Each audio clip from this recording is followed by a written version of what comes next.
Bom, vamos lá.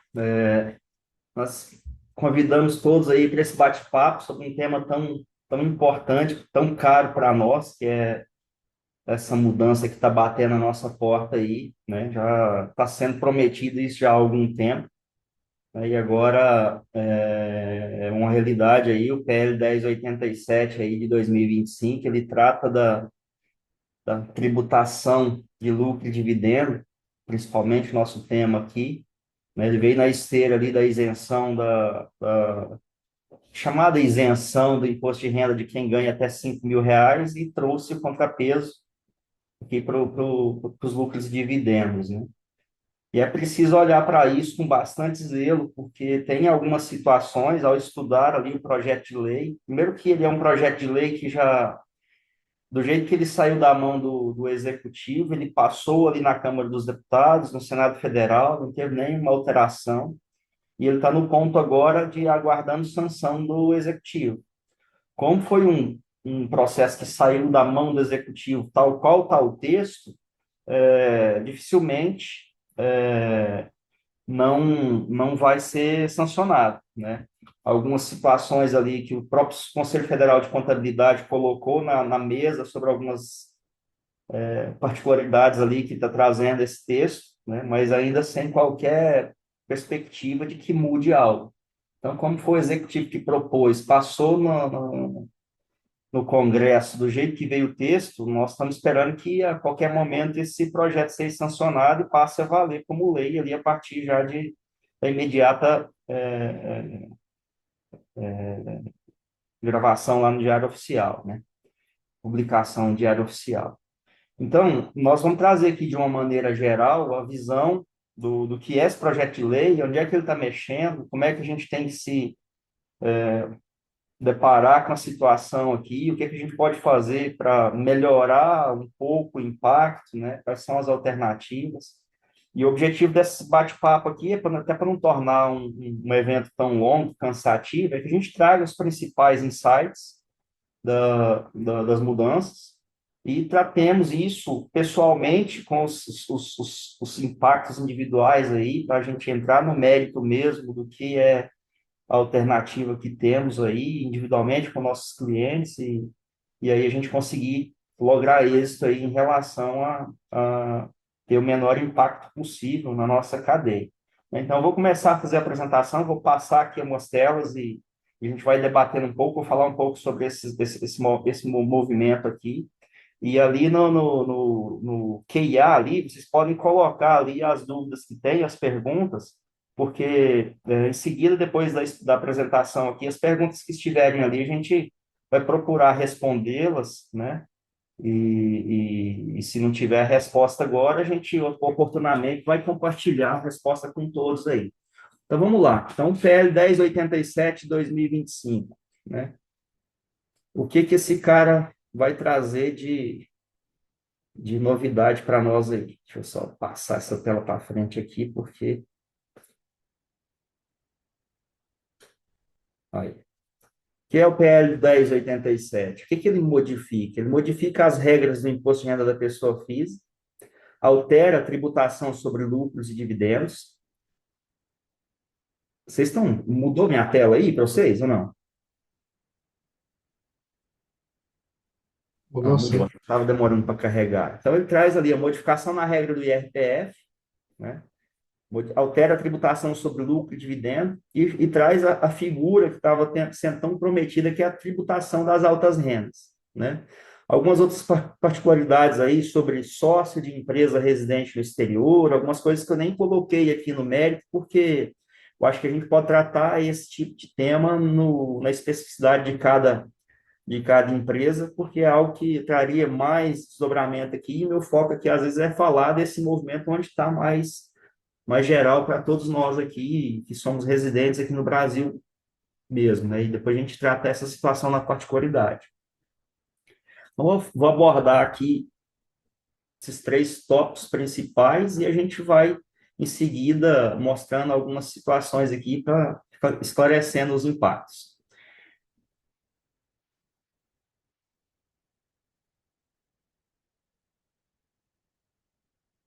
que ele altera? Ele está alterando basicamente duas leis, está incluindo alguns artigos na Lei 9.249 e na Lei 9.250, de 1995, ambas as leis. A Lei 9.249 trata da questão da isenção do lucro e dividendo, então estava geral, todo mundo era isento até então. E a 9.250 é a lei da tributação da pessoa física, que é onde ele está colocando ali a regra da isenção do imposto de renda da pessoa física para quem ganha até R$ 5.000 mensais. Aqui eu estou trazendo a tela do jeito que estava, como é que estava essa tabela, né? A tabela ela estava tributando aqui na pessoa física, os impactos aqui. Tem uma situação que a gente vai falar um pouquinho aqui, que não é uma isenção bem que ele colocou na tabela, então não mexeu, o legislador não mexeu na tabela, ela segue esse mesmo padrão da tabela atual, ou seja, a tabela que não é atualizada há um bom tempo, ela permanece, e o que ele fez foi, na verdade, inserir uma redução do imposto até que zere isso para a renda que chegue a R$ 5.000. E propôs uma segunda compensação a partir da renda de 5.001 centavos até a renda de R$ 7.000, que ele traz um dedutor ali para ir amenizando o impacto da alíquota da pessoa física até quem tem renda de R$ 7.000, e depois de R$ 7.000 ele segue a mesma regra do movimento ali dos 27,5% que a gente já está acostumado com ele. Então, na prática, ele não está zerando, não está isentando imposto de renda para quem ganha até R$ 5.000. Ele está inserindo uma redução do imposto. Isso, na prática, muda muito, porque nós, se disséssemos que o processo se isenta quem ganha até R$ 5.000, significaria que esse cara, às vezes, não precisaria nem fazer declaração de imposto de renda. Mas não é esse o caso. Ele traz esse movimento do redutor, e aí a regra de apresentação da declaração da PF vai seguir os mesmos moldes atuais ali, só que o lançamento desse valor aí de redução do imposto vai zerar se essa renda ficar até os R$ 5.000 no mês, e vai trazer um atenuante se ela estiver entre 5 e 7 mil. Tem na lei a mesma projeção para o ganho anual, que é nada mais do que multiplicar aí por 12 esses fatores aí, então nem trouxe aqui para a nossa tela de discussão. O que acontece aqui? A promessa que sempre se fez de isentar imposto de renda para quem ganha até 5 mil não passou por uma mera reestruturação da tabela. A tabela não foi mexida. Então, a gente tem esse detalhe aí, que é um detalhe que ele parece não fazer muita diferença, mas no final das contas faz, porque ele não vai tirar da malha de interesse da Receita Federal a renda de até 5 mil. Vai continuar validando isso, pelo menos por enquanto, né? E aí nós vamos ter que apresentar a declaração do mesmo jeito, né? É um ponto importante que a gente coloca, e até eu vi aqui no chat, alguém colocou esse ponto, essa tabela, se ela fosse atualizada pelo índice de inflação, ela deveria ter uma isenção ali de 5.300 e alguma coisa, né? Então, nós não estamos corrigindo nem a inflação desde a última atualização dessa tabela. Então, um ponto que realmente, a hora que a gente olha, é uma situação que o governo não está fazendo mais do que a obrigação dele, nem a obrigação dele está fazendo direito em corrigir essa tabela. Está ficando aquém e está jogando um contrapeso aqui nas outras linhas que a gente vai tratar da agora para frente. Então, na pessoa física, o impacto principal é esse, é um ponto de abordagem que a gente tem que estar atento. Então, principalmente, a hora que a gente começar a falar do cenário das altas rendas, onde vai precisar, às vezes, debruçar sobre cada caso da PF individualmente aqui para entender como é que vai ser esse impacto. Os impactos na pessoa jurídica, né? Ó, esses atores aí, ó, são pessoas do nosso hall aqui, viu? Vocês vão perceber que é os meninos aqui do time que se predispuseram a fazer essas fotos aí para poder aparecer na apresentação. Parabéns aí pro Luiz aí pela atuação aí. Então vamos lá. Antes, nós tínhamos aquele cenário de isenção na pessoa física dos lucros e dividendos recebidos, né? É um cenário que ele deixa de existir nesse momento, a isenção total. Isso traz um impacto relevantíssimo para a nossa operação, necessidade de controle, necessidade de termos aqui domínio do que nós estamos propondo a fazer individualmente aí com cada distribuição de lucro, né?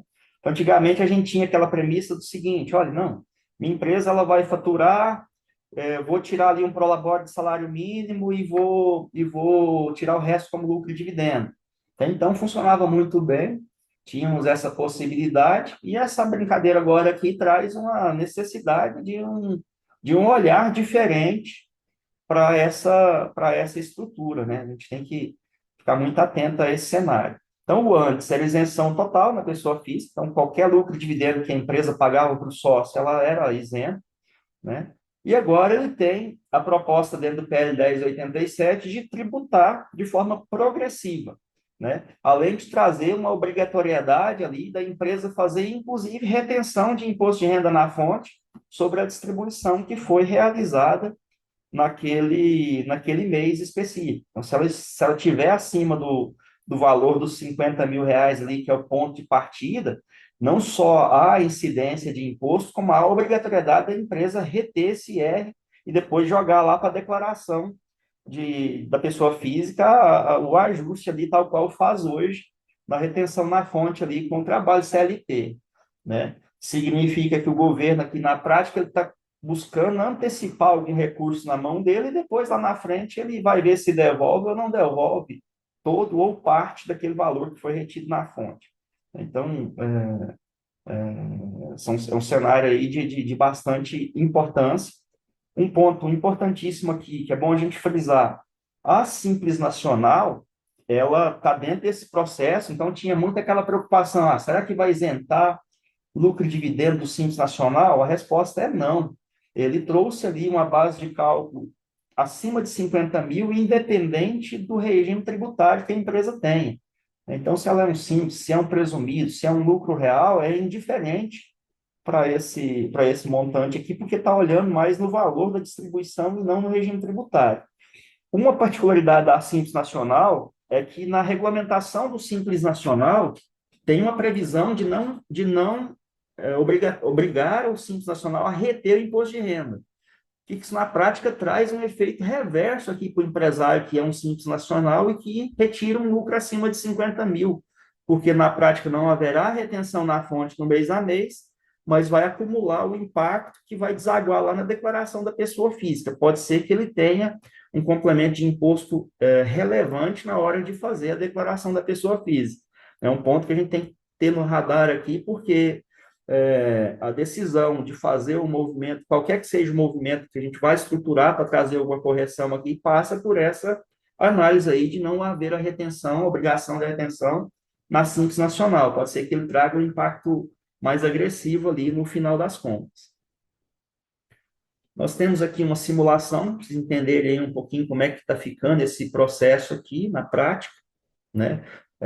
Tínhamos até então uma situação que, às vezes eu estou quase estourando o Simples Nacional, vou criar uma outra empresa, vou fazer um movimento aqui para poder dosar o faturamento, trazer uma redução ali na alíquota final. Isso, na prática, para esse movimento do lucro e dividendos, não vai surtir qualquer efeito, porque vai se olhar o movimento que uma empresa faz para o CPF. Então, uma relação empresa-CPF. Logicamente, se tem uma empresa A pagando um lucro para o sócio X, se a empresa B também paga lucro para o sócio X, a visão está amarrada no CPF, isso vai ser somado lá na declaração da pessoa física e aí vai avaliar qual é o imposto que tem que ser pago lá no final da declaração. Nesse exemplo aí nós estamos falando, a empresa A paga 50 mil reais por mês para o sócio A, e a empresa B também paga para o mesmo sócio A os mesmos 50 mil reais. Na prática, individualmente, nós temos uma isenção de imposto, mas na hora de fazer a declaração de ajuste anual, vocês perdoem aí o R cifrão ali que ficou minúsculo, mas é porque estava tarde, a hora que a gente estava fazendo essa revisão e acabou passando.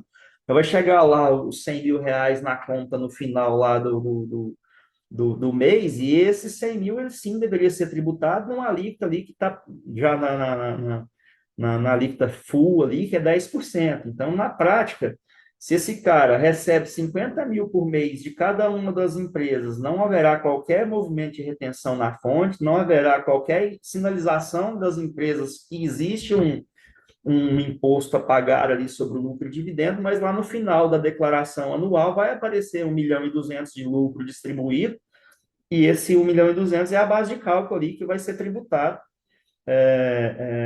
a 10%, gerando aí um imposto a pagar na declaração de 120 mil.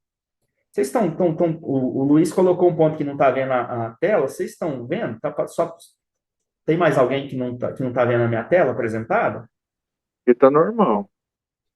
Normal, senhor Fernando. Normal. Tá.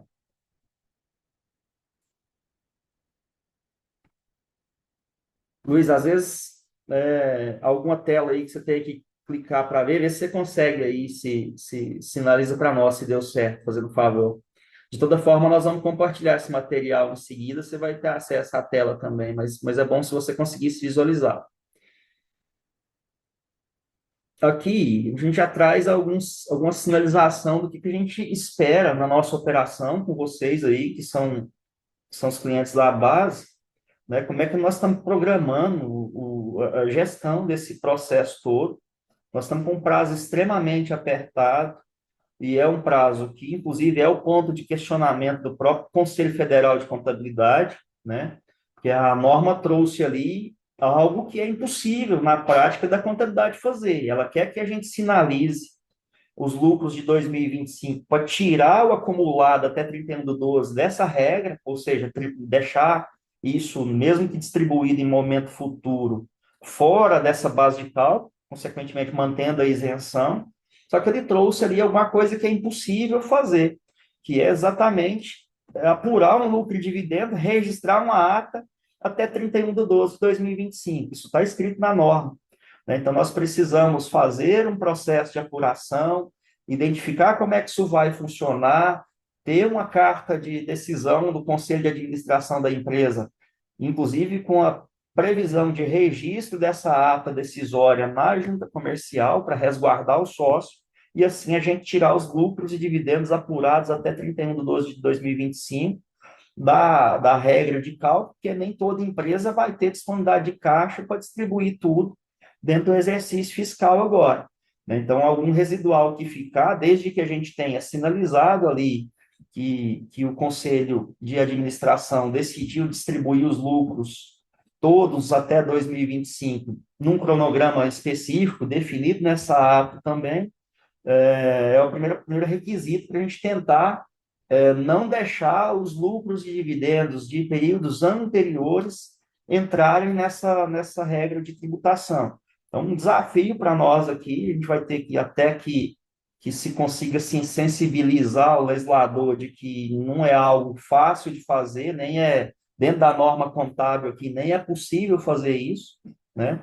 A gente vai trabalhar com o que a gente tem na mão agora. Então, já tem uma força-tarefa aqui para tratar todo esse processo de apurar o movimento dos lucros, o quanto mais a gente puder, trazer à tona ali os principais pontos críticos e tratá-los de uma forma prioritária. Depois vamos passar o cronograma ali na frente, né? Mas é algo que desafia. Nós estamos aqui já no final de novembro, não foi sancionado ainda, mas será, se não for sancionado até 31/12 de 2025, não pode ter força de lei para 2026, e a gente entende que para qualquer hora aí já isso ser sancionado.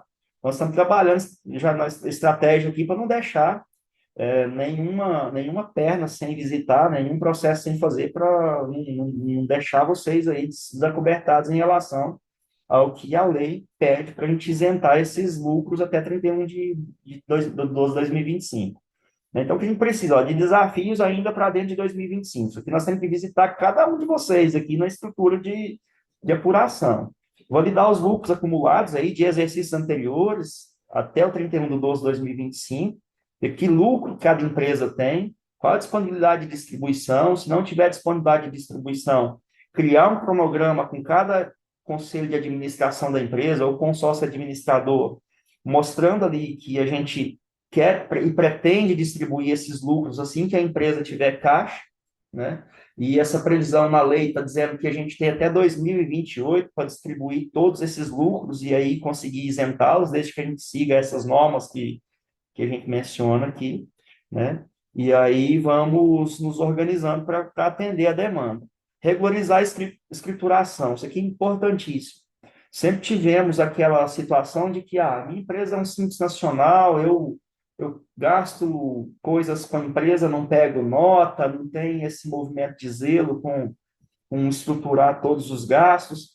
Agora muda, porque eu preciso, enquanto contador, orientá-los que escriturar aquilo que é gasto efetivo da operação da empresa, por mais que seja um gasto ínfimo ali com uma prestação de serviço, às vezes uma contratação de um parceiro que vai executar algum trabalho, ter sempre o cuidado agora de falar, cara, eu preciso de nota, não posso fazer um processo sem nota igual eu fazia antes, porque toda operação que não for calçada com o devido documento fiscal aqui dentro da empresa, para mostrar que é um gasto da operação, ela tende a sair como uma distribuição de lucro e, consequentemente, entrar aí na base de cálculo dessa nova norma. Né? Então, é um processo aí que a gente vai ter que ter um zelo muito, muito bem ordenado. Gastei alguma coisa que é da minha operação, documenta com nota fiscal. Às vezes um recibo autônomo, às vezes um recibo, um contrato, alguma coisa que dê respaldo para mostrar que aquele gasto é um gasto que a empresa teve, não deixar discutir que aquele gasto é um gasto pessoal do sócio dentro da empresa. A regularização da escrituração é um fator imprescindível, porque mesmo uma simples nacional agora, ela tem, em termos de buscar uma tributação correta, que fazer toda a escrituração dos gastos que ela tem com a operação. E a gente vai registrar isso na contabilidade para que, se convidado for a apresentar a uma fiscalização à base de cálculo aqui, a gente tem que ter isso muito bem escriturado nos livros, tal qual a escrita contábil ela designa, né?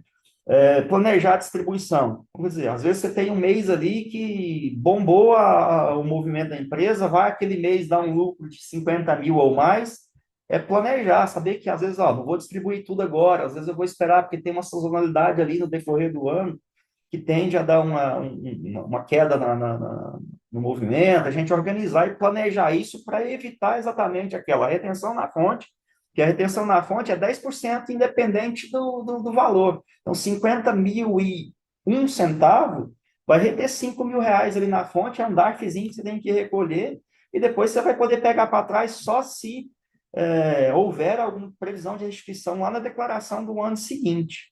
Então, um movimento muito sensível, um movimento que demanda uma atenção muito importante aí, e é um trabalho de muitas mãos, do lado aí de vocês, empresários, a conscientização de como é que a coisa tem que funcionar, e aí, à medida que essa situação funcionar dessa forma, a gente ter essa situação de receber os documentos aqui e escriturar isso da forma que tem que ser escriturado, né? Então, planejar e regularizar a escrituração, ela é imprescindível que se faça isso. Tem uma situação que a norma pede, como eu mencionei ali na validação dos lucros acumulados, que é o registro de uma ata decisória do sócio consentindo aquela apuração dos lucros e mencionando que admitiu a distribuição deles num cronograma que vai ser definido quando a empresa tiver o seu próprio movimento de caixa, né? Então, essa previsão, nós colocamos uma data de 20/12 ali para registrar essas atas, né, de forma que evitar que a junta comercial, às vezes, dê um gargalo e a gente não consiga registrar, nós estamos estabelecendo dentro do nosso cronograma um prazo ali de um pouquinho de antecedência do 31/12, porque é preciso pensar que a coisa não vai rodar 100% lá no órgão na hora de registrar. Um ponto importante, empresas do lucro presumido e do lucro real, não há questionamento, é preciso fazer a ata, o sócio assinar, nos termos legais ali da perspectiva de distribuição, registrar isso em junta comercial. Simples nacional, existe uma previsão lá dentro da regulamentação, na Lei Complementar 123, que desobriga o Simples Nacional a registrar documentos na junta comercial. Qual a visão nossa? Se tiver um lucro e dividendo importante que a gente queira blindar nessa situação de não deixar tributar por se tratar de lucro e dividendo de exercícios anteriores, que mesmo não havendo a previsão legal de registro, que a gente opte por fazê-lo, em prol de não deixar qualquer questionamento em relação a se querer tributar algo que a gente poderia ter tratado. É melhor, às vezes, gastar com essa taxa de registro ali e garantir que está tudo dentro da norma, do que realmente arriscar lá na frente, a depender mesmo aí do volume de lucro que a gente ia apurar em cada caso, né? E aí, outro movimento que a gente já tem que fazer agora é começar a fazer a avaliação das reorganizações societárias, que são alguns pontos que a gente tem aqui de estratégia mesmo, de tentar reduzir impacto, né? Antes de entrar nesse mérito aqui, até coloquei uns pontos aqui do chat, eu vi que o Luiz questiona se vai ser tributado só o excedente. Não, a tributação ela é sobre o montante total, né? Então, você vai fazer uma retenção lá, se tem 50.001 centavo, há uma retenção na fonte ali de 10%, que vai ser um DARF que vai ser recolhido ali em prol do governo. O sócio vai receber lá os 45 mil líquido e 5 mil vai ficar lá parado na mão da Receita Federal. Logicamente, na declaração de ajuste, aí sim vai se ajustar para isentar a tributação até 50 mil reais. Hipoteticamente falando, se um único mês deu 50.001 centavos e houve a retenção de 5 mil, e dali para frente não houve qualquer outra distribuição que traga até os 600 mil anual ali, esses 5 mil ali, se essa for a única renda, a tendência é que ele seja ressarcido, porque era tal qual funciona hoje numa retenção na fonte do CLT, né? Mas é um movimento que, num primeiro momento, olha a base de cálculo bruta ali, joga 10% de retenção e depois ajusta isso lá na declaração, né? Então é um movimento que nós deixamos bem claro aí que é ideal a gente olhar para o cenário e planejar realmente essa distribuição de lucro ali para evitar essa retenção, principalmente. Uma retenção muito, muito bruta, porque ela nem leva em conta ali o potencial ajuste depois, né? Eu vi uma pergunta aqui também, que é uma pergunta importante, eu posso deixar o dinheiro no caixa? Não há nada que obrigue a empresa a distribuir aquele lucro de dividendo. É uma decisão do conselho de administração da empresa. O dinheiro pode ficar no caixa para reinvestimento, para poder organizar estrutura de novos negócios e tudo mais. Nós vamos entrar agora no mérito até dessa situação da reorganização societária aí, que entra muito nesse mérito aí do que temos de alternativa para tentar reduzir ao máximo esse impacto. Primeiro momento, e aí já pensando ali em estratégias, olhando para o futuro, mas isso é uma coisa que vai precisar ser visitada individualmente, né? Cada empresa tem um cenário, cada movimento ali ele demanda uma tratativa diferente, o próprio sócio, com seus rendimentos de PF ali, ele pode ter um cenário que vai direcionar para uma outra decisão, e é algo que nós vamos fazer aqui individualmente, com todos vocês, para a gente olhar para o cenário individualmente e ajudar a fomentar a melhor decisão em prol de realmente fazer aquilo que a gente já briga aqui todo tempo, que é trazer a tributação mais razoável possível dentro do que a lei exige, né? Então, no primeiro momento, no estudo do normativo, o que a gente tem de alternativa? Vamos lá. Esse processo é uma empresa pagando para um CPF. Ou seja, se você tem uma empresa onde há um faturamento de 50 mil, mas um lucro de 50 mil, mas tem dois sócios, essa distribuição para dois sócios, ela por si só já vai trazer ali um limite razoável e aí, consequentemente, não haver nem a retenção e, às vezes, nem a posterior impacto lá dos 600 mil, porque você está dividindo no CPF. Então, a empresa com lucro mais alto, que tem mais de um sócio, ela pode ter acesso a essa tributação aí isenta ainda, porque ela vai particionar aquele lucro entre os sócios. Isso faz a gente imaginar que uma solução pode ser, dentro de um contexto de, às vezes está só o empresário sozinho, a esposa ela não tem nenhuma participação na empresa ou está só cuidando das coisas ali, não tendo uma outra fonte de renda. É um caminho de a gente avaliar se não é a hora de subir o cônjuge aqui dentro da estrutura societária para tentar reduzir esse impacto. É decisão isso? Não, isso aí é avaliado individualmente para ver se isso faz sentido, se não faz, regime de casamento. Como é que vai ficar essa previsão legal ali na hora de ver o dinheiro do casal ali na estrutura das declarações. Então, o cenário também tem que debruçar caso a caso. Mas a admissão de um novo sócio dentro da sociedade pode ajudar a reduzir impacto. Esse é um cenário que nós vamos avaliar. Outro cenário que entra no mérito da pessoa que perguntou sobre a questão de deixar o dinheiro na empresa é começar a imaginar a estrutura de uma holding de investimentos, porque existe uma situação que ficou fora ali, que a distribuição PJ-PJ, ela permanece inalterada, ela continua isenta. Então, a estratégia pode ser que passe por criar uma holding de investimentos, e essa holding passa a ser dono do negócio principal ali, com o sócio PF sendo sócio da própria empresa dele, dentro do negócio principal, e aí ele distribui para a PF só aquilo que ele efetivamente vai precisar gerar ali de movimento na estrutura pessoa física dele, e sobe o excedente do lucro e dividendo para a holding de investimentos e vai fazer a organização de investimentos, de aquisições dentro dessa empresa de geração de patrimônio mesmo ali, de organização do patrimônio.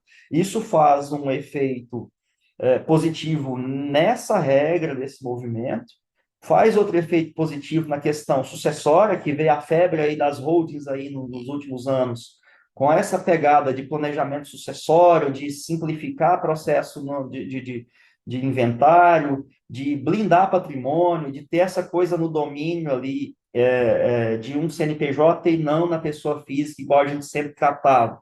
Até porque existe uma promessa de começar a falar em tributação de herança também numa esteira diferente. Mas é um ponto sensível que precisa ser avaliado, porque outro evento que vem aí logo em seguida, que já está aprovado, que é a reforma tributária, é preciso olhar essa holding de investimento em face a quais impactos que teríamos na visão da reforma tributária. Então, não é uma situação tão simples de simplesmente chegar aqui, criar uma holding de participações e tudo está resolvido. De novo, é uma estratégia que precisa ser visitada individualmente, né, para a gente entender se já existe uma previsão de blindar patrimônio, ou se já tem essa perspectiva de ter uma situação de planejamento sucessório, avaliar isso, se faz sentido, trazer o jurídico para a mesa, para a gente compartilhar as informações ali, ver o que nós temos de possibilidade e também colocar isso na esteira de avaliação da reforma tributária e aí sair com a decisão, que é a decisão mais sensata em casos individuais de análise aí.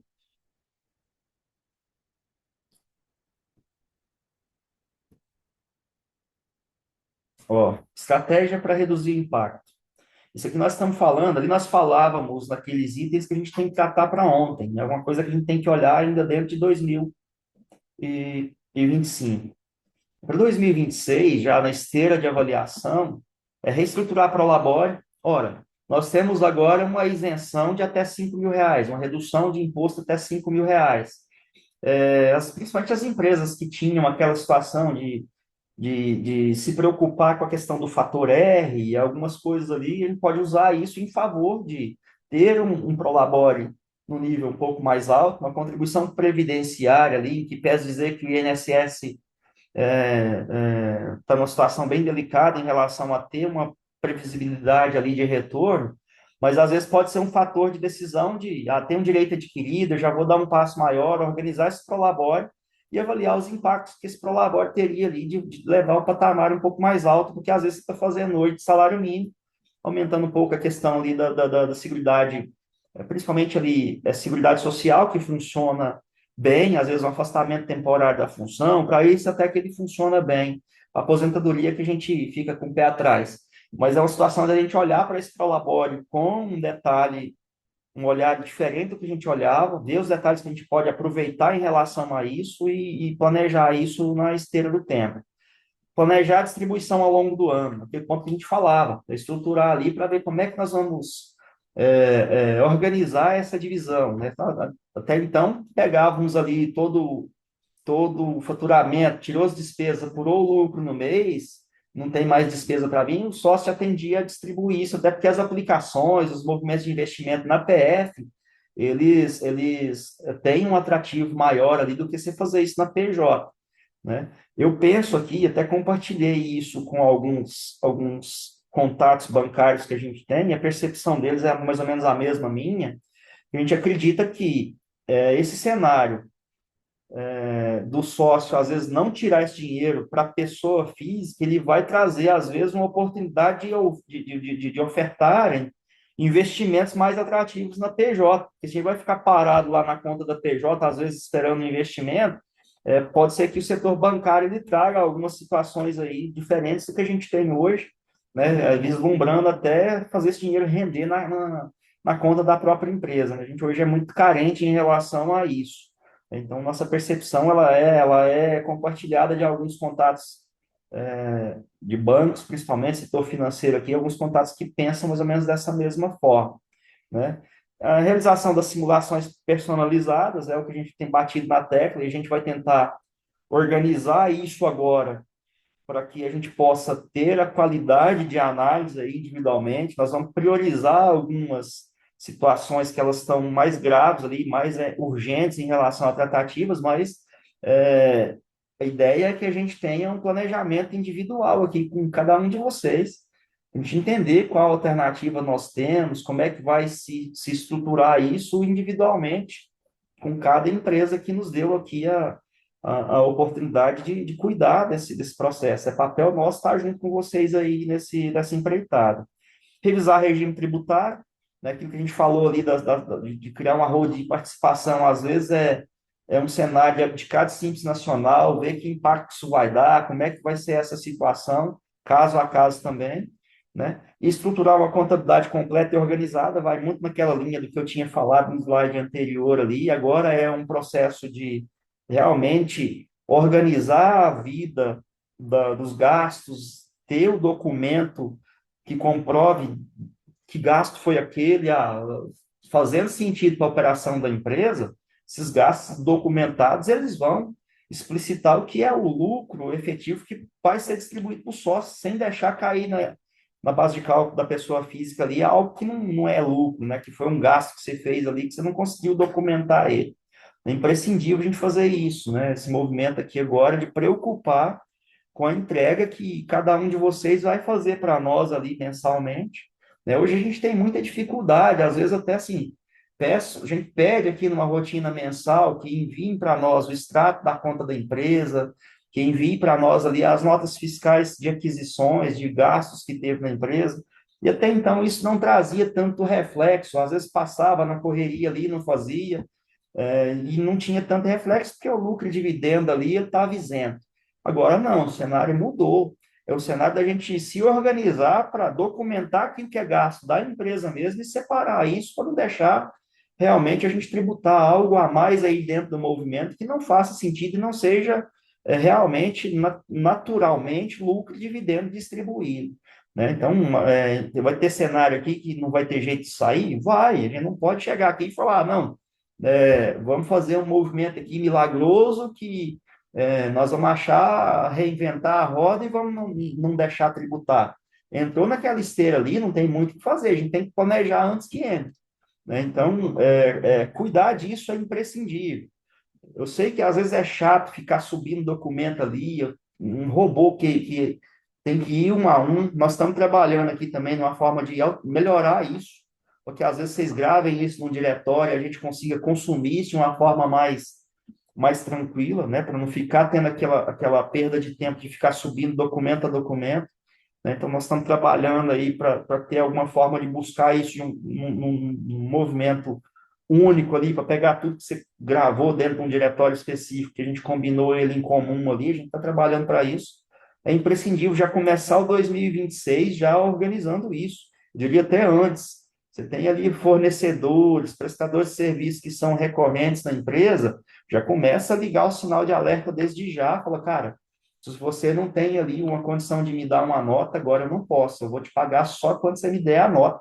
Então, organiza aí, procura uma forma de se formalizar, para você também vai ser uma situação que vai trazer benefício, está formal, não está ali naquele risco tributário, documenta, vamos documentar isso, porque às vezes você tem ali um projeto que você pega ali de R$ 100.000 para você executar, você subcontrata lá o prestador de serviço que vai contigo ali naquela esteira, não se documenta disso, paga informal, tudo isso é considerado como seu lucro, né? E agora não é hora de brincar com isso.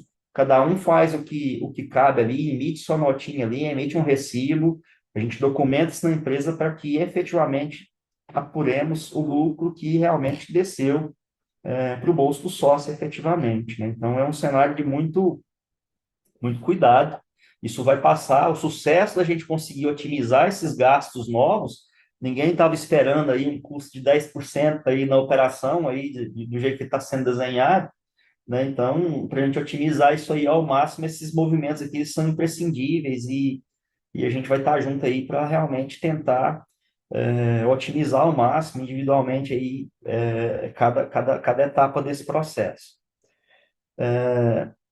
Pensando aqui numa estruturação de não se restringir aquele impacto na PJ, de ter ali a tributação dos 50 mil, vem essa brincadeira aí da tributação das altas rendas. E o que é considerado alta renda ali? Um movimento na PF que seja superior a 600 mil no ano, né? Tem algumas previsões de dedução lá dessa base de cálculo, mas na prática o que o legislador está fazendo soma-se tudo que é rendimento na pessoa física e desconta alguns eventos que estão previstos na lei. Não está previsto naquele rol de itens que está na lei ali, é considerado como renda, né? Então, aquilo está excluindo ali dessa base de cálculo para achar se é uma alta renda ou não, os rendimentos de poupança, os valores de indenização de acidente de trabalho ou danos materiais, né? Ressalvado ali os lucros cessantes, que esses lucros cessantes entrariam ali na base de cálculo. Rendimentos isentos do artigo 6º, isso aí são os BPCs ali, que se recebe ali de acordo com a Constituição, nesses incisos 14 e 21. Rendimentos de títulos e valores mobiliários isentos, né, ou sujeitos a alíquota zero de imposto de renda, exceto os rendimentos de ações em bolsa de valores, demais participações societárias. Os fundos imobiliários, eles ficaram fora. Tem um evento aqui que ele está dentro do detalhe da lei ali e tirou fora. Mas a venda de ações, não. Então, o movimento que você faz, o rendimento que vem do fundo imobiliário, ele está excludente aqui dentro. A venda do fundo imobiliário ali com lucro, principalmente quem tem aí investimento em bolsa de valores, aquele rendimento, por mais que ele seja um rendimento isento do imposto de renda, ele vai somar com um rendimento ali para compor essa base de cálculo dos 600 mil, para que se entenda se essa PF é uma PF de alta renda ou não, né? Então, vendeu ação, 20 mil reais, é isento. Aquele 20 mil reais ali, naquele período, vai entrar na base de cálculo. Assim como entrarão os rendimentos de prolabore, os rendimentos de aluguéis, tudo que é rendimento que a gente imaginar aqui, que não esteja dentro dessa lista de excludentes, ele vai compor a estruturação do cálculo para definir se aquela renda é uma alta renda ou não, né? Os rendimentos que a gente tinha de LCA, que estava isento ali, que agora tem uma tratativa diferente já naquele cenário também, CDBs que vinham rendimento de tributação exclusiva definitiva na fonte, por mais que ainda permaneça essa característica de retenção exclusiva e definitiva na fonte, ele vai incorporar o rendimento total aqui para entender se é um movimento de alta renda ou não. Sobre essa situação da alta renda, entra aquela mesma previsão legal lá da tributação que pode chegar até os famigerados 10% ali sobre o rendimento total, né? Tem uma previsão de atenuante entre os rendimentos de 600 mil a 1.200,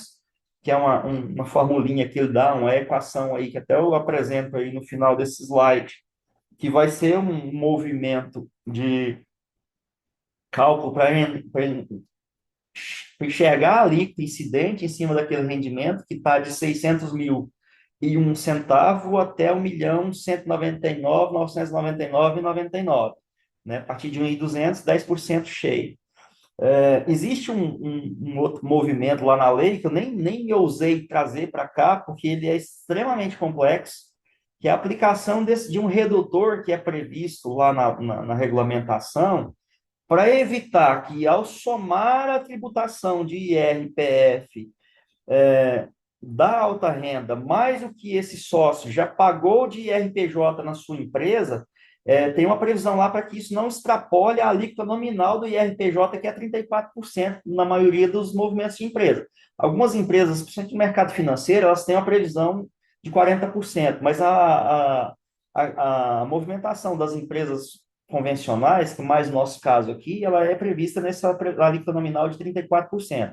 Então, tem um cálculo ali que ele vai precisar ser feito, que exclui algumas situações, ele reduz à medida que se apresenta um balanço onde há o cálculo da alíquota de IRPJ efetiva, inclusive para a Simples Nacional, onde ele traz na regulamentação o que seria um balanço de apuração da alíquota efetiva de uma Simples Nacional, do IRPJ da contribuição social, e é um movimento extremamente complexo, que a gente vai ter que desenhar isso aqui também individualmente, para a gente ver se esse redutor é aplicável ou não, mas o objetivo desse redutor é garantir que ninguém pague, a título de imposto de renda, seja na PF ou na PJ, uma alíquota nominal que seja superior àquela alíquota nominal de 34% que está prevista na lei.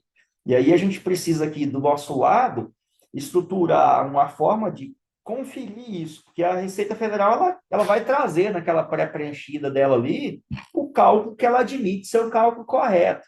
Só que agora é jogada a mão do contribuinte a obrigação de ou admitir que aquilo está certo ou confrontar aquilo de alguma forma, mostrando as evidências ali de que aquele cálculo dela, às vezes, não está levando em conta algum fator que é benéfico ao contribuinte, né? Então, a gente muda um pouco a forma de lidar com a declaração da pessoa física. A gente tem que olhar para ela agora com uma situação muito mais consultiva do que se olhava antes, né?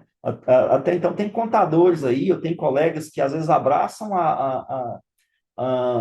o trabalho, a tarefa de fazer uma declaração da pessoa física, até mesmo um sócio que, não, eu vou mesmo fazer, já costumo fazer isso, é preciso agora dar uma preparada em relação a entender todo esse movimento que está previsto. Na declaração de 2027, a gente já precisa estar com isso aqui já muito bem estruturado, inclusive já visitado mês a mês, para entender o impacto que isso vai dar lá na prestação de contas. Senão vai chegar lá, vai ter uma surpresa do imposto altíssimo para você fazer o pagamento e não tem muito para onde você correr, porque você não se preparou no decorrer do ano de 2026 para esse impacto.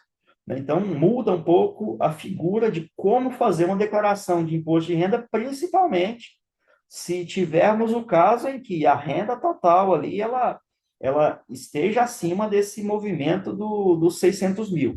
Outro ponto importante, isso que nós trazemos aqui nesse cálculo da alta renda, é um fator importantíssimo para a gente não ficar limitado à avaliação daquele slide lá da empresa, pensando que nós temos lá um limite de 50 mil na empresa. Na verdade, não, nós temos 50 mil lá individualmente, mas é preciso olhar qual é a grade de rendimentos que o sócio tem também nesses outros eventos, que se a gente isenta 50 mil lá, desce pensando que não vai ter imposto de renda nenhum, e esquece de olhar mercado de ações, esquece de olhar os fundos de investimento, esquece de olhar as aplicações, se tem um rendimento de aluguel, se tem alguma outra estrutura de renda que entra e não foi puramente apenas o movimento da empresa, nós vamos chegar aqui com uma conta a ser paga em cima desse excedente, que pode chegar numa alíquota aí de até 10%. Então, não é uma situação da conta simples de olhar para a empresa, ela entrega 50 mil ali e está isenta e pronto. Não, e o resto dos rendimentos? Como é que está ficando esse cenário? Isso traz agora uma responsabilidade aqui para nós que nos predispusemos a cuidar da rotina dos nossos clientes, não só no mérito da empresa, mas às vezes oferecer também um acompanhamento da PF. Agora começa a fazer mais e mais sentido essa proximidade do movimento da PF também, de forma a planejar essa estruturação na linha do tempo, para não deixar a surpresa ser apresentada lá na declaração anual de ajuste, né? Então, é preciso olhar para isso. No cronograma, vocês vão ver ali que a gente vai colocar dentro do cronograma uma disponibilidade do nosso lado de oferecer uma consultoria para a pessoa física que quiser fazer esse teste, quiser aproximar a estrutura da PF também aqui do nosso do nosso zelo, a gente vai estar à disposição ali dentro do cronograma para a gente cuidar disso também e fazer de novo uma avaliação individualizada dos impactos que essa norma vai trazer ali, não só na face do movimento da empresa, mas também na visão da pessoa física também na ponta, de forma a tentar otimizar ao máximo esse movimento, né, ou antecipar ao máximo os impactos, porventura, a gente já consiga capturar agora, mudar a decisão. Cada vez mais a contabilidade agora é mais do que nunca convidada a ser suporte de tomada de decisão. Às vezes a aplicação que você está achando que ela vai trazer um rendimento ali, a hora que você vai ver no final das contas, você não tá tendo retorno para pagar nenhum imposto que isso vai dar ali no final da apuração do imposto. Então, é um planejamento que precisa ser feito aí, debruçar mesmo sobre cada evento e trazer ao fator presente ali o máximo a antecipação desses impactos. Aqui a gente traz nosso planejamento de tratamento desses eventos, né? Nós já temos aqui, com base na história das empresas, as empresas que hoje já têm um lucro médio mensal distribuído acima de 50 mil. A nossa proposta é de 26/11 a 3/12, tomarmos a iniciativa de acionar cada um de vocês que estão nesse cenário, porque aqui nosso grupo prioritário, nós temos que registrar a ata, nós temos que fazer uma avaliação ali que ela tem uma demanda mais urgente. Em seguida, em 4/12 a 10/12, olharmos a média de 35 até 49, para termos tempo hábil de fazer. E o que está até 35 mil, nós vamos fazer uma comunicação orientando ali, um documento bem detalhado mesmo, de como esperamos dar o start nessa conversa para bater esse papo, né, de planejar, porque não quer dizer que a gente tem que tratar só de 50, só de 35 a quase 50. Às vezes o de 20 até 35, de 10 até 35, tem algum outro evento ali que a gente não tenha capturado e que demande debruçarmos sobre esse caso também com uma certa urgência. Então, nossa ideia é tratar essa situação que está gritando, a gente entende que se deixar passar, às vezes é um impacto alto, e aqui dentro desse movimento que tem uma sinalização de uma estrutura de lucro e dividendo um pouco mais, digamos, flexível em relação a ter um impacto imediato, a gente tratar, não que nós não deixaremos para tratar isso só lá no 2026, vamos tratar todo mundo ainda dentro de 2025. Então, a ideia é que a gente dispare, quem está entre até 35 mil ali, já começa a se organizar, é um Simples Nacional, tem lucro e dividendo acumulado, nós vamos começar a ter essa conversa aí paralela a essa tratativa mais urgente, de forma que a gente consiga fomentar a decisão. Vou registrar uma ata? Não vou? Como é que vai ficar isso? Então, a ideia é que a gente trabalhe, né, nessas frentes todas aí, a equipe ela já vai ser dividida aí para conseguir absorver essa operação aí, a gente conseguir visitar todo esse cenário. Eu coloquei aí um cronograma a partir de fevereiro de 26 para tratar e abrir esse projeto da consultoria, da avaliação da pessoa física, mas a intenção é não chegar até essa data, porque às vezes vai passar o janeiro ali sem a gente olhar e pode ser que tenha algum resquício ali que precisaria ser visitado e às vezes a gente não visitou. Coloquei fevereiro porque eu tenho que garantir que todo esse caminho aqui da esteira desse cronograma tenhamos tratado a questão da pessoa jurídica prioritariamente aqui. E a gente vai abrir essa situação para quem quiser entender como é que planejaremos essa situação da consultoria da pessoa física para individualmente avaliarmos isso de acordo com o interesse que cada pessoa física tenha em sentar aqui para avaliar essa situação individualmente. Né? Um ponto importante, eu vejo que tem o pessoal de produtor rural aqui na live, o produtor rural ali tem um excludente lá, que é aquela parcela isenta do produtor rural ali do imposto de renda, ela vai ser excludente, mas a renda efetiva da produção ali, ela é base de cálculo ali para identificar a alta renda também, tal qual as outras rendas que a gente mencionou no slide anterior. Esse é o cronograma.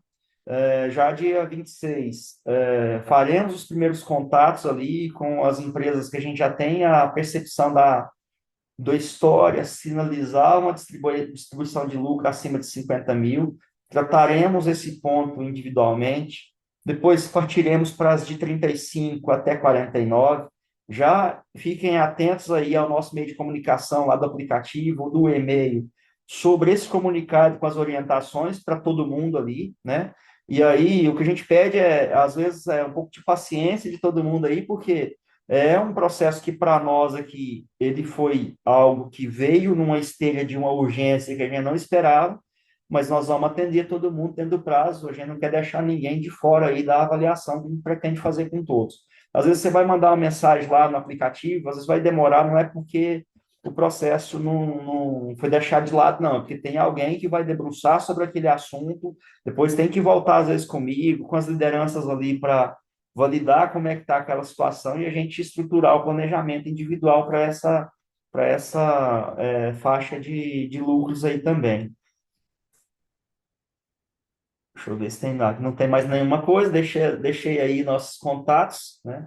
Vocês não reparam essa foto bonita aí, não, a gente não é nosso propósito ser modelo para as coisas, mas a Natália fica ainda brigando comigo que eu tenho que aparecer nessas fotos, eu ainda apareço para fazer uma graça para ela, mas não reparem, foquem ali nos meios de contato, né? Se precisar compartilhar esse material com pessoas que vocês percebam que estão patinando, não são clientes do escritório ainda, pode ficar à vontade, é um material que a gente faz questão que rode aí com uma coisa montada com muito zelo para olhar para a nossa base, mas nós não podemos deixar todo mundo ali sem às vezes dar um retorno. Logicamente, se vocês são clientes da base, a prioridade é diferente, é o foco total a gente conseguir atender isso aqui, mas se ali na frente tiver a oportunidade de a gente chegar a outras frentes aí, a gente está à disposição também. Eu vou dar uma olhada aqui no QS, no QIA aqui, para ver como é que estão as dúvidas aqui, e aí a gente já vai respondendo, e aí, oportunamente, se vocês perceberem aí que tem mais algum ponto que queiram colocar, a gente abre aí para tirar as dúvidas. Bom, vamos lá. Então, deixa eu começar aqui pelo começo, né? Vamos lá. O Marcos questiona: os dividendos que recebe das ações da B3 serão somados nesse valor? Lá na tributação das altas rendas, Marcos, eles vão ser somados, sim, não tem excludente lá em relação a essa situação. A gente vê que é explícito, que ele fala os lucros e dividendos, o mercado acionário ele está compondo a base de cálculo ali, inclusive aquela fatia, não só dos dividendos que a ação paga para o acionista, mas também naquele rendimento isento, de uma eventual venda ali dentro daqueles limites de isenção, aqueles rendimentos todos serão considerados na base de cálculo da determinação do que é uma alta renda. Né? Então, se você pergunta também, se não distribuir os lucros e dividendos, deixar no caixa da empresa, tem que reter o imposto? A resposta é não. A base de cálculo da retenção é quando efetivamente houver a distribuição. Então, daquele planejamento da reorganização societária, de às vezes pensar na PJ ali, esse movimento ele vai ficar muito explícito ali na hora de fazer esse movimento de simulação e organizar para tomar a melhor decisão, né? Então, se mudar a situação da empresa 50-50 para cada sócio, aí sim é uma daquelas premissas que a gente colocou na reorganização societária, onde teremos ali 2 sócios, pessoa física, recebendo rendimentos de uma única PJ. Mas a visão do processo todo, ela é feita ao nível do CPF, não no nível do CNPJ que está pagando. Então, uma empresa que tem 10 sócios, cada sócio daquele ali ele tem esse movimento dos 50 mil ali previstos na não retenção e depois na prestação de conta da operação ali também na declaração da pessoa física. Por isso que é imprescindível que a gente faça uma avaliação não restrita à questão da empresa, mas que a gente possa também, às vezes, ter a oportunidade aí, cada um vai avaliar se isso faz sentido ou não, de estarmos ali na linha de frente na avaliação da PF também, principalmente se essa margem ela estiver muito apertada, né? Às vezes a empresa está distribuindo ali 40 mil, e os rendimentos, por visão da estratégia ali das últimas declarações, eles estão dentro daquele limite ali. Às vezes é um cenário que dá para ir trabalhando ele na linha do tempo ali sem muito desespero. Mas se realmente tiver a oportunidade de debruçar sobre a linha de frente da PF aí também, para fazer uma avaliação bem ponta a ponta mesmo do processo, eu acho que haverá ganho aí, com certeza. Empresas da B3 de lucro real, elas pagam IR/PJ, chegam a 34, então os dividendos delas não estariam isentos.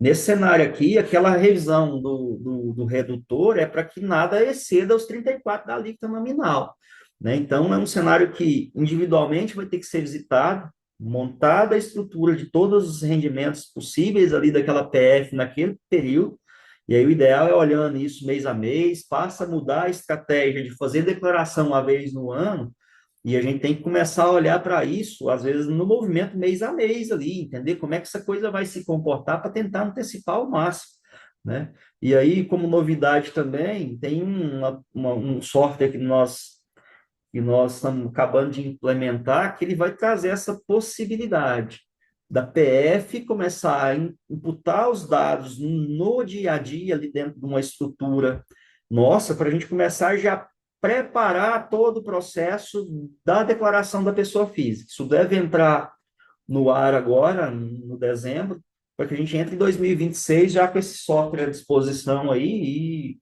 e a gente possa realmente acessar as informações com a máxima antecedência e planejar isso juntos. A ideia é que a gente tenha aqui gente focada nesse movimento, né, de olhar para a pessoa física também, porque passa a ser algo que demanda um acompanhamento mais consultivo, né? Então, novidades boas aí para ajudar a gente a controlar.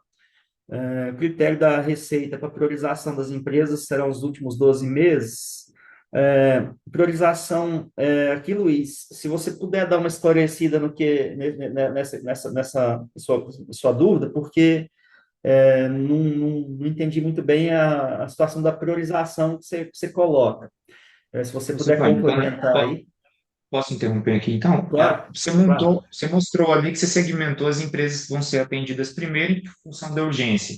Então, empresas que estão distribuindo até 50 mil de dividendos por cabeça, vamos dizer assim, vão ser primeiro, depois segundo. Qual que é o critério desses 50 mil? São 50 mil nos últimos 12 meses, nos últimos 6, nos Nós últimos temos 3? aqui na nossa base uma história, não só dos últimos 12 meses, mas a gente tem cenário aqui você está com a gente aí há tanto tempo, a gente consegue ver a estrutura da distribuição de lucro da sua empresa ali numa escala, até com captura de viés de crescimento, porventura tenha ocorrido, né? Então, É isso que não eu é uma queria situação de entender. olhar friamente só os últimos meses, não, é olhar num contexto geral ali e planejar isso junto, né? E aí até colocamos ali um prazo bem agressivo para a gente conseguir realmente trazer na esteira de avaliação o máximo de empresas dentro daquele cenário, né? A gente vai avaliar onde é que a Codeploy está encaixada ali dentro e já criar ali nosso cronograma ali, mas dentro daquele prazo ali a gente quer tratar todas as que estão dentro daquela escala, né? E até olhando para esse cenário de sentar e discutir, porque a gente pode às vezes ter uma empresa hoje que distribuiu na faixa ali de 30, mas que ela está com viés de crescimento ali que vai sinalizar um crescimento que lá em 2026 vai chegar nos 50. Então, isso também vai estar no nosso radar ali para a gente conseguir colocar na escala de prioridade, inclusive a curva de propenso crescimento aí, para a gente não deixar passar batido essa situação também. Mas a mensagem que eu quero deixar aqui, por isso eu chamei para esse bate-papo, porque a gente está vendo a mídia falar desse processo e trazer isso à tona, para mostrar para vocês que nós estamos, desde quando esse movimento estava lá, ainda como um projeto de lei, debruçado sobre ele, não esperávamos que ele tivesse uma tratativa tão rápida como teve ali, tanto na Câmara dos Deputados quanto no Senado Federal, ao ponto de nem olhar nem o descritivo do texto, fizeram um ou outro pequeno ajuste, mas distribuindo em tópicos algo que estava, às vezes, escrito num parágrafo único ali, distribuiu, mas não mudou nada, né? E pensando que isso saiu desse jeito lá da mão do executivo, voltou sem qualquer crítica, a chance dele dele homologar isso aqui agora, dele trazer ali isso como poder de lei, ela é uma chance que quase que é nula qualquer mexida nesse cenário. Então, vai acontecer, né? Então, para não deixar transbordar e, às vezes, deixar nossos clientes acobertados em relação ao que precisa ser feito ali para garantir a isenção dos lucros até 31/12/2025, nós vamos trabalhar aqui na Força Tarefa para garantir essa tratativa, essa decisão, a homologação da ata, o registro dessa ata na junta comercial, nós vamos estar com uma força-tarefa aqui para garantir que até aquela data ali de 20/12, se Deus quiser, nós vamos estar com todas as atas aí registradas, com todos os movimentos já feitos. Nós não teremos o número final, isso é um ponto importante, trazer aqui. Não teremos o número final porque é impossível. Uma empresa pode emitir uma nota lá no dia 30 de dezembro e nós não temos como apurar o lucro para colocar na ata dia 20 de dezembro, igual nós nos predispusemos a fazer. A norma ela não traz a obrigação da gente escrever o lucro ali. Ah, tem esse lucro e pronto. A gente pode deixar em aberto. Olha, o sócio concorda com a distribuição de todo o lucro que for devidamente apurado no exercício até 2025, devidamente registrado nas obrigações acessórias legais, mapeado, e o cronograma da distribuição será assim, assim, assim, quando a empresa tiver caixa até 2028, conforme a lei pensa. Então, essa situação da ata, nós vamos escrever essa ata de acordo com cada exemplo de cada empresa. Vamos fazer isso junto. E aí, é isso aqui? Bater o martelo, está aqui. Vai ficar o mês de dezembro ali, às vezes, na apuração, para conseguir compilar o lucro total até 31/12, mas nós já vamos colocar na previsão da ata ali essa condição, que lá na frente, a hora que o processo efetivamente for capturado, esse lucro já vai estar mapeado, devidamente reportado nas obrigações acessórias, onde cabe a informação de cada evento desse, e lá na frente, a hora que distribuir, a gente já tem ali a previsão de não tributar, porque já está com a ata devidamente organizada, com a previsão toda já orquestrada ali para fazer valer o direito que temos aí de não tributar esses dividendos até 31/12/2025, desde que distribuídos até 2028, conforme a lei prevê, né? Deixa eu ver se tem mais aqui. Se a empresa distribui em torno de 15K mês para um único sócio na PF, esse valor entra como recebimento isento, não paga imposto de renda e não pagará na PF. Então, é um cenário aqui, nesse contexto, que realmente ele está dentro da previsão de isenção. Então, empresas que lucros distribuídos até 15 mil mês, ele é isento, até 50 mil mês é isento. Se não existe outras previsões para poder capturar ali como uma alta renda, não tem nenhum outro fator que, ao somar com esse 15 mil mês, lá no final das contas, traga esse evento para uma renda ali dentro daquele limite dos 600 mil acima, essa declaração de imposto de renda ela vai ter a mesma tratativa que tem hoje ali da pessoa física. Ela vai ser isenta, vai ser uma declaração que vai considerar esse lucro e dividendo ali, mesmo que seja 15 mil vezes 12, que vai dar lá os 180, vai aparecer ali na ficha de lucro e dividendo, e aí não vai ter impacto na declaração. Então, se a empresa está nesse cenário, nós teremos ali a previsão de isenção, mesmo lá depois que fizer a declaração. Então, aí, de novo, é o ponto importante, da gente avaliar não só o cenário, porque às vezes aí, você falou, a dúvida aqui, ela fala de uma empresa de 15 mil mês. Mas se essa empresa for de 30 mil mês e tiver outros 20 mil de rendimento de diversas origens ali. Então, pode ser que, às vezes, na visão da empresa não tem imposto, mas na hora que somar toda a renda lá na PF, haverá imposto incidente em cima do todo. Então, por isso que é imprescindível, às vezes, a gente debruçar também no acompanhamento da pessoa física que, porventura, tenha esse risco de ter essa chamada alta renda aí, né? Porque, no final das contas, se a gente não tem hoje uma contabilidade estruturada, se a gente não se preocupa hoje em pegar as comprovações de gastos com a operação da empresa e deixa isso descer hoje como lucro e dividendo, na verdade, isso não é renda, né? Às vezes é só simplesmente um descasamento de gasto ali que agora precisa ser visitado. Então, preciso olhar para isso. Num movimento desse, se não tiver outro fator, esses 15 mil aí, eles não preocupam num primeiro momento. mas nós não deixaremos de visitar esse cenário dessa empresa também, porque ela precisa ser olhada, porque hoje ela está faturando e distribuindo esse lucro. Como é que está a previsão para 2026 e próximos exercícios? Precisamos aqui debruçar também para não deixar uma operação que vá trabalhar lá na frente na reação, e sim a gente trabalhar proativamente, pensando estrategicamente junto aí com cada empresário aí nas alternativas que porventura tenhamos aí para mitigar esses impactos ao máximo. Eu acho que do QIA foram essas. Deixa eu dar uma olhada no chat aqui, porque eu acho que tem muita dúvida no chat também. Vamos ver aqui.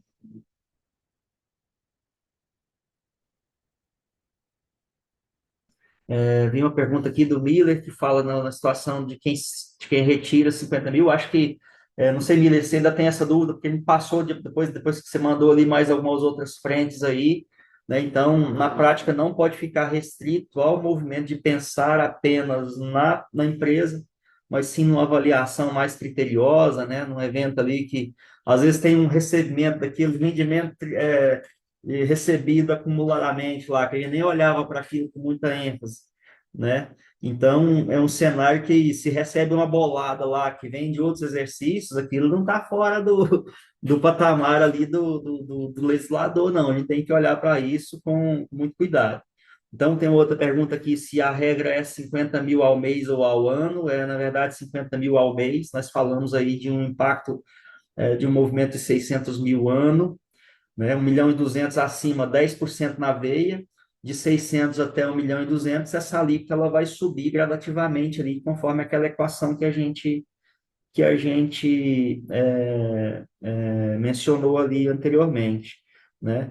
Para o Simples Nacional, tem impacto, terá mudança, tem mudança sim, o legislador não tirou o Simples Nacional fora desse circuito.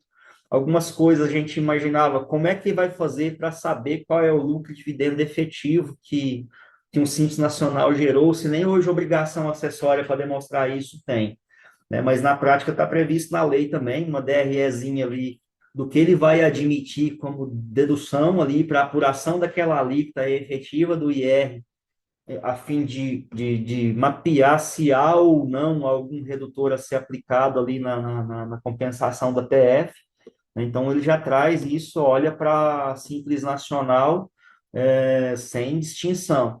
Né? Outro ponto importante, a gente, ao avaliar esse movimento, por ela ter aquela previsão que a gente até mencionou no início nossa apresentação aqui, que ela não tem obrigação de retenção, o impacto sobre uma Simples Nacional que distribui um lucro nesse patamar, ele pode ser até maior do que um lucro presumido ou lucro real, né? Porque às vezes a conta vai chegar lá no final do ano completo lá e ela pode ser uma conta alta, né? Imaginemos aí que esse Simples Nacional distribua 100 mil mês ali, ele vai ter lá 120 mil de imposto, é mais do que uma distribuição de lucro de um mês ali que vai ser gerado só em imposto lá na declaração, e não vai ter choro, vai ter que fazer o pagamento ali, não tem para onde correr, né? Então, o Luiz perguntou, acho que eu já respondi isso aqui também, sobre o excedente, né, Luiz? Acho que já ficou aí devidamente sinalizado. É, retenção é similar realmente ali à CLT. É uma antecipação, nós tivemos governo aí que bloqueou a poupança, agora temos um cenário aí de segurar algum dinheiro ali para depois ver o que faz ali, né? Porque vai descontando mês a mês, dinheiro fica parado na mão da Receita Federal, para, às vezes, lá na frente, na declaração de ajuste, ela devolver esse dinheiro para a gente. E ali a resposta aqui, não tem correção, desde a retenção até a previsão da distribuição, não há correção. Não há correção depois que capturou a restituição, entre o fato do gerador da restituição e o efetivo pagamento, ali sim sofre correção, mas esse dinheiro que fica parado, antecipado ali, ele não sofre qualquer correção ali, até que se exista o fato gerador da restituição. Ponto importante, tentar evitar ao máximo essa retenção de 10%, planejando ali a distribuição de forma mais assertiva para evitar realmente antecipar algo ali no mês a mês. Jogar um dinheiro na mão do governo aqui no janeiro de 2026, para depois pleitear ressarcimento lá em abril, maio de 2027, não é nada bom deixar um dinheiro parado sem a certeza da correção e do ressarcimento, né? A dúvida aqui de distribuição se pode deixar no caixa da empresa. A resposta é sim, não há obrigatoriedade.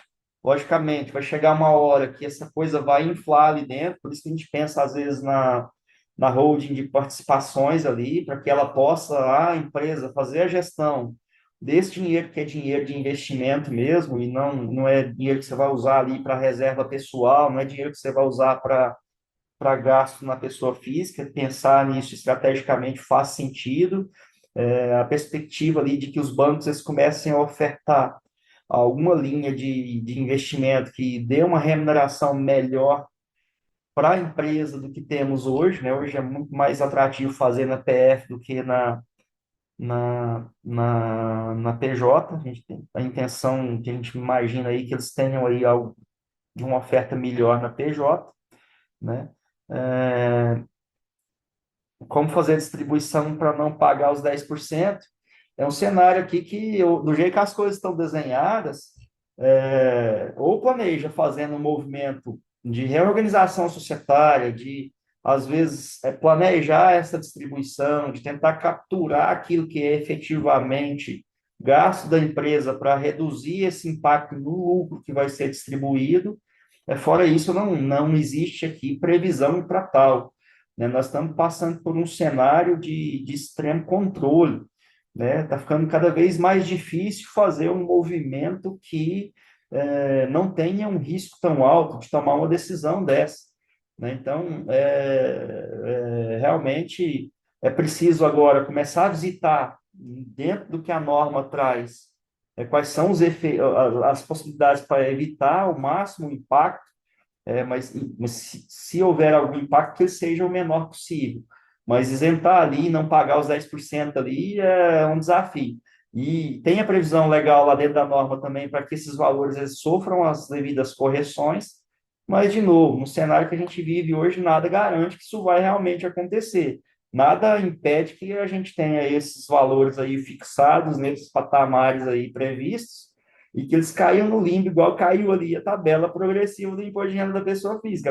Aquela tabela também tinha previsão de correção ali, né? Então, precisamos estar muito atentos em relação a isso. Aqui tem um outro cenário aqui, que o Alexandre coloca assim, se a esposa entrar,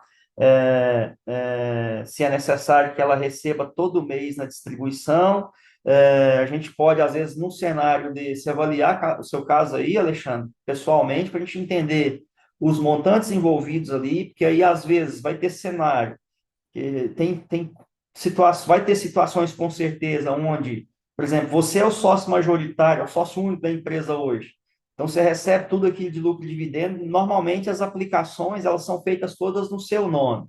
Logicamente, você tem uma margem de distribuição menor, porque o montante total vai ser calculado ali com base no todo, né? A sua esposa, às vezes não está nesse cenário, ela tem uma margem maior para receber lucros. Inclusive, isso é permitido, não necessariamente você vai distribuir na proporção das cotas. É decisão do conselho de administração também, como é que vai fazer essa distribuição, se ela vai ser periódica, se ela vai ser trimestral, se vai ser anual. É lógico que a gente tem que olhar para o que você precisa de dinheiro ali na PF para manter sua estrutura, mas nada impede de você planejar isso e distribuir isso uma vez no ano, né, desde que esteja dentro daqueles limites, né, e a gente organiza tudo de forma a olhar isso individualmente aí contigo. Com certeza visitaremos isso juntos, né? Você perguntou como, Pablo pergunta como vai ser a análise individual, vai ser marcado um horário com cada empresa. A ideia é que a gente tenha várias pessoas aqui, várias pessoas do time, provocando esse bate-papo para a gente entender, né? Aqui a Kelly coloca produtor rural que recebe 100% na PF. Ele está naquele movimento ali da tributação da alta renda, é um cenário que está naquele radar que a gente mostrou, tem que avaliar a PF de uma maneira mais consultiva, ver os impactos, né? A gente está à disposição para tratar isso também numa consultoria da PF. Eles até colocaram, viu, Marcos? Não pelo índice de IPCA, mas eles colocaram que que vai haver ali a organização para trazer isso numa correção ali. A gente às vezes duvida porque a previsão da PF também previa isso, né? Eu acredito que critério de receita, o Luiz colocou ali depois lá também. Kellen, vamos compartilhar aí a gravação. Acho que depois vale a pena voltar lá no começo, que está bem explicadinho ali também, né? O Murilo coloca aqui como é que faz para manter o faturamento e os relacionamentos com o banco. É uma estrutura que vamos estudar individualmente também, tá, Murilo? E aí é debruçar mesmo, porque se tem uma controvérsia, né? Minha renda vai ficar mais alta, eu vou pagar imposto, né? Então já tem que equacionar isso aí da forma a ficar mais tranquilo individualmente aí. Não temos a prática de distribuir e tal, a gente tem que olhar individualmente também, Juliana, vamos debruçar sobre isso. Eu acho que basicamente esse cenário. Eu agradeço aí a disponibilidade de vocês para estar conosco. Eu me ponho à disposição caso alguém queira colocar aí algum cenário. E realmente o meu objetivo aqui nessa apresentação é mostrar como é que nós analisamos esse cenário de tamanha sensibilidade para todos nós e como é que nós vamos tratar isso na equação de atender todos vocês ali dentro daqueles prazos que a normativa exige. E é pedir um pouco da paciência de vocês aí, porque nós vamos tomar essa ação de fazer o contato. Fico à disposição aqui, vamos colocar essa gravação ali nos nossos meios de comunicação. Caso alguém tenha alguma dúvida aí, pode ficar à vontade em colocar aqui, eu estou à disposição.